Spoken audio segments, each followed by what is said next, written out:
father. Don't you agree? Of all God's gifts, good sense is by far the best. I'm sure I'd be the last person to deny that what you said is true. Yet there may be a lot of justice in the opposite view. I've one advantage over you. I know before you what the people think about you, especially criticism. You're so held in awe that people dare not say things to your face. But I am able to hear their secret talk. The people feel sorry for Antigone. They say it isn't equitable. She must die a horrible death for such noble action. They say that she in fact deserves special honor for refusing to allow the body of her brother to be left unburied for dogs and birds to pull to pieces. That is their secret opinion, and it's gaining ground. I want your rule to be a success. There's nothing more important to me than that. Such feeling is mutual between father and son. One's glad to see the other doing well. Don't be too single-minded, then. Don't think you have a complete monopoly of the truth. You seem to have caught Antigone's disease. The people of Thebes don't call it a disease. Must I ask their permission for everything that I do? You're talking like an adolescent now. Am I the king of Thebes or am I not? It takes more than one person to make a nation! Well, when the garage was sold, we had to get out, and we were looking for other premises, and eventually one of the councillors suggested a place on this site, and we came, and there was this roof, the only place left on this site, and we said, okay, let's have it. Everybody thought we were crazy. We managed to persuade the council to give us some money. They gave us £1,000 to start with. And then we went around the community and raised another £1,000.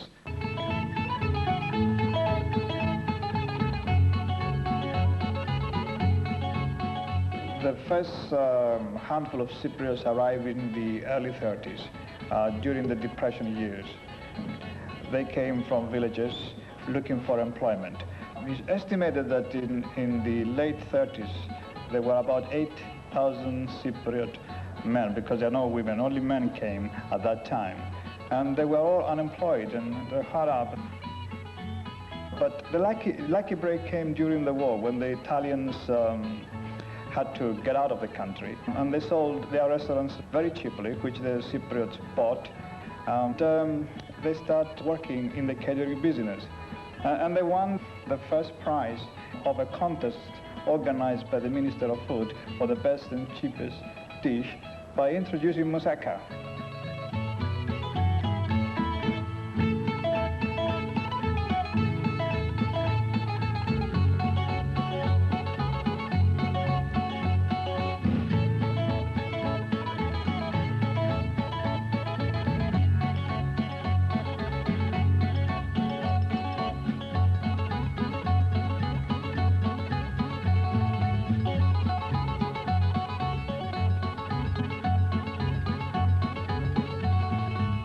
After the war, they brought their wives, their relatives, their friends, their core villagers to help them run their restaurants and catering business. And then they got into the rag trade. Every Cypriot woman has a knowledge of needlework as part of her upbringing. And very soon they were earning quite a lot of money, working very, very hard to earn extra money to buy their own house, because that was a dream, to have a roof over your head.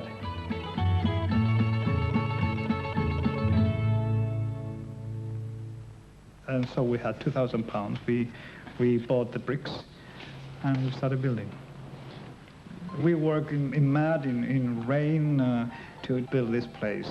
We strengthened the existing structure. We built the walls. We cement the floor. We fireproof the ceiling. We built a foyer, dressing rooms, toilets. We brought electricity, gas, central heating.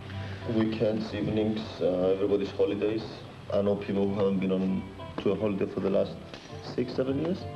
Every time you have a week off, you know where you want to spend it. It's improved this place here. No, I'm not a builder, I'm not a carpenter, I'm not anything, but I helped to build this place. And then if it's going to be for nothing, they are going to pull it over my dead body. Since 1974, when we actually finished the building, it's been used every day of the week by the theater, by the Cypriot refugees, by the Cypriot Community Workers Action Group, by the Cypriot pensioners, by the students, youth clubs, Cypriot organizations, and local groups. So it's more than a theatre, it really is the centre point for the Cypriot community? Well, our attitude towards the theatre is not just, I mean, we don't believe a theatre to be just a theatre. From experience, we learned that the theatre must be involved in a community.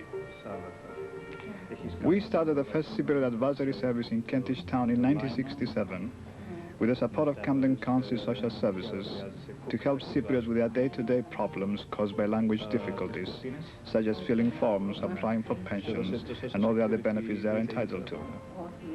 We also dealt with problems concerning housing, matrimonial and legal problems, as well as the problems of the refugees. This is a case of a deserted wife.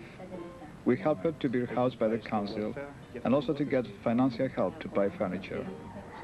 Another problem was to find schools for the children. Προτιμάς να αλλάξεις το σχολείο.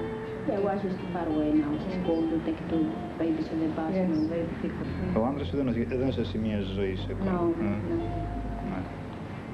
It's okay, anyway, my husband. In some cases, the Cypriot kid born in this country or brought up in this country, it comes to an age when he tells you that he hates Greek language or he hates Cyprus.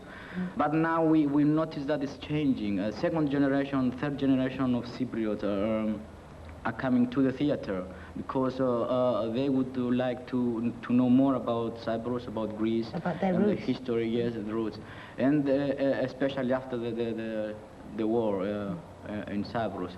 Now you can see their anger, and they are trying to learn more and understand and explain why this happened to Cyprus.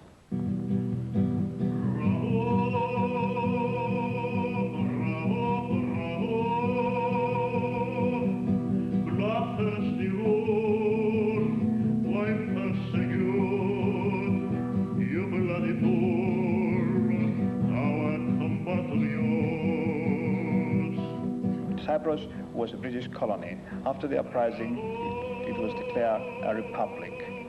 Britain, Greece, and Turkey were the three guarantor powers for the independence of Cyprus. And we see that in 1974, the Junta Greece had the coup in Cyprus against the Cyprus government. That led to the Turkish invasion, and England stood there watching it happening. The three guarantor powers were responsible for the present crisis in Cyprus. England could have stopped both the coup and the Turkish invasion. Had two bases in Cyprus, tanks, all the air force could have stopped this tragedy, and yet it didn't. Why?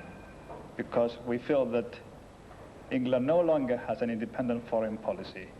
England has to serve the NATO policy, the American policy, which interest was to create the present situation in Cyprus, to divide the island into two parts.